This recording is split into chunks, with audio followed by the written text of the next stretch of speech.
Guys আজকে তোমাদের জন্য নিয়ে চলে এসেছি এমন একটা অ্যাডভান্স ট্রেনিং টেকনিক, যেই ট্রেনিং টেকনিকটা ফলো করলে তোমাদের ডেল্টয়েডের যে তিনখানা হেড আছে, মানে ফ্রন্ট হেড, সাইড হেড আর রিয়ার হেড, তিনটেই খুব সুন্দরভাবে ট্রেন হবে। তো এই অ্যাডভান্স ট্রেনিং টেকনিকে আমরা তিনখানা এক্সারসাইজকে ব্যাক টু ব্যাক পারফর্ম করব।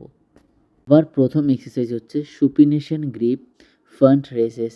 দেখো, ফ্রন্ট রেজের অনেক রকম ভেরিয়েশন আছে, বাট এই ভেরিয়েশনটা একবার ট্রাই করে দেখতে পারো, খুব ভালো এবং এফেক্টিভ। এই ভেরিয়েশনটা করবার সময় বা এই মুভমেন্টটা করবার সময় ডাম্বেল যেন তোমার কন্ট্রোলে থাকে, বেশি বডিকে জার্ক করবে না। এই এক্সারসাইজটা 15খানা রেপিটেশন হবে। তার সাথে সাথে রেস্ট না দিয়ে আমরা সেকেন্ড এক্সারসাইজ করব, যেটা হচ্ছে ডাম্বেল ল্যাটারাল রেজেস। ওকে, এটা আমাদের সাইড ডেল্টের জন্য খুব ভালো একটা এক্সারসাইজ। এই এক্সারসাইজটা করবার সময় ডাম্বেল যেন তোমার কন্ট্রোলে থাকে। ওকে, এরকম না যে বহুত হেভি ডাম্বেল নিয়ে নিলাম এবং সেটা একদম বাজে ফর্মের সাথে পারফর্ম করলাম, না, ডাম্বেলটাকে কন্ট্রোলে রেখে তোমাকে এক্সারসাইজটাকে পারফর্ম করতে হবে। এটাও আমরা 15খানা রেপিটেশন করব।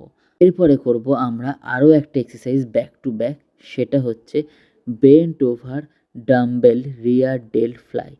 এই এক্সারসাইজটা আমাদের রিয়ার ডেলসের জন্য খুবই ভালো একটা এক্সারসাইজ। বাট মাথায় রাখবে, এই এক্সারসাইজটা করবার সময় এলবো দিয়ে তুমি তোমার ডাম্বেলটাকে লিফট করবে, এইটা না যে তুমি তোমার হাত দিয়ে ডাম্বেলকে লিফট করবে। এটাও 15খানা রেপিটেশন পারফর্ম করবে। এই তিনটে এক্সারসাইজকে যদি ব্যাক টু ব্যাক করো ট্রাইসেপসের মাধ্যমে, দেখবে খুব সুন্দর ডেল্টয়েডে পাম্প নিচ্ছে।